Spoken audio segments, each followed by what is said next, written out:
नमस्कार दोस्तों। दोस्तों, अगर आप लोग को वीडियो अच्छा लगे तो चैनल को सब्सक्राइब और शेयर ज़रूर करिएगा, कमेंट करके ज़रूर जाइएगा। दोस्तों, थंबनेल देखने के बाद आप लोग समझ ही गए होंगे कि आज हम बात करेंगे भोजपुरी के बहुत ही बेहतरीन से गायक, सभी के दिलों पे राज करने वाले power star and Pawan Singh के बारे में। पवन सिंह एक ऐसा नाम जिसने भोजपुरी में बहुत ही छोटे उम्र से अपनी गायकी की शुरुआत कर दी। बहुत ही नन्हे उम्र से गाते गाते अपने चाचा अजीत सिंह के साथ इन्होंने अपनी गायकी के सफ़र का शुरुआत किया और लोगों के मुंडन, छठियार में, शादियों में, बहुत ज़्यादा फंक्शनों में इन्होंने अपनी गायकी को तराशा। चाचा के साथ साइकिल पे जा के प्रोग्राम को हर एक तरह से, जब छोटी सी उम्र में उन्हें गाते हुए देख उनके चाचा अजीत सिंह जी ये सोच चुके थे कि हाँ, ये लड़का आगे चलकर बहुत बड़ा नाम करेगा, इस इंडस्ट्री के लिए बहुत बड़ा काम करेगा, भोजपुरी को एक अलग मुकाम देगा। तब से लेकर पवन सिंह ने 14 साल की उम्र से अपनी गायकी की शुरुआत की और टी सीरीज के कई एल्बमों में उनके गाने, बहुत सारे गाने बजे भी और उस समय के कई गाने फ्लॉप भी हुए। देखिए दोस्तों, कहते हैं क्या कि असफलता जो झेलता है वही बड़ा सफल बन पाता है। पवन सिंह ने शुरुआती दौर में बहुत सारे गाने उनके फ्लॉप होते गए। उस समय के बहुत सारे लोगों से अगर कहा जाए तो उनकी कंपैरिजन होने लगी थी। कुछ गाने उनके मार्केट में बज रहे थे, कुछ गाने नहीं बज रहे थे। उनके शुरुआती दिनों के गानों में एक गाना है कमांडर वाली, उड़निया वाली, खा गइलू उठलाली।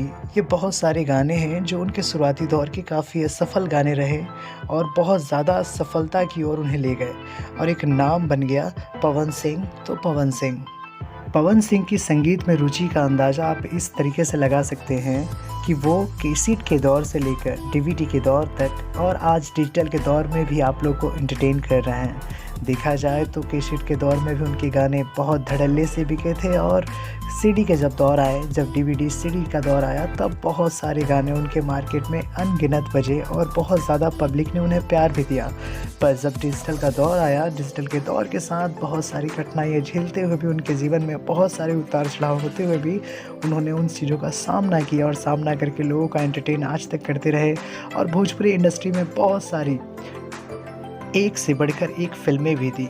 दोस्तों, अगर देखा जाए तो उनकी पहली फिल्म रंगले चुनरिया तोहरे नाम की इज़ अ ब्यूटीफुल फिल्म बहुत बेहतरीन चली थी और बहुत ही अच्छा चला था उसके गाने।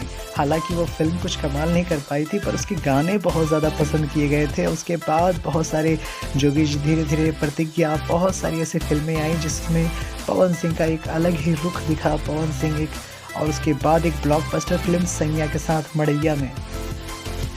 दोस्तों, सैया के साथ मड़ैया का इतना क्रेज़ था कि उस वक्त के सारे जो भी यूपी बिहार के यूथ थे, सभी लोगों ने पवन सिंह जैसा हेयर लुक कर लिया था और बहुत ज़्यादा उसके गाने और बहुत ज़्यादा वो फिल्म हाउसफुल ही चली थी। उसके बाद पवन सिंह ने मुड़ कर नहीं देखा, बहुत सारी ब्लॉकबस्टर हिट फिल्में दी जो भोजपुरी में एक आज भी इतिहास है और बहुत बड़ा।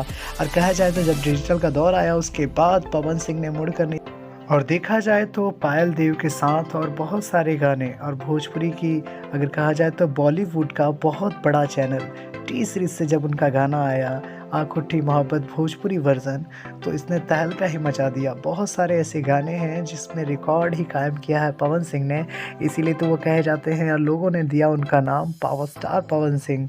अब बखूबी बहुत ज़्यादा चहीते हैं, जहाँ भी जाते हैं स्टेज पे बहुत ज़्यादा बवाल हो जाता है, बहुत ज़्यादा कमाल हो जाता है और लोगों के दिलों में हमेशा राज करते हैं। दोस्तों, अगर आप पवन सिंह के फ़ैन हैं तो इस वीडियो को ज़्यादा से ज़्यादा शेयर ज़रूर करिएगा और मैं चाहूँगा कि कितने बड़े फ़ैन हैं एक बार कमेंट करके ज़रूर बताइएगा, क्योंकि फ़ैन तो फ़ैन होता है यार, दिल खोल कर बौछार करता है। लाइक्स एंड कमेंट की। तो मिलते हैं अगले वीडियो में। बाय बाय एंड नमस्कार। जय माता दी।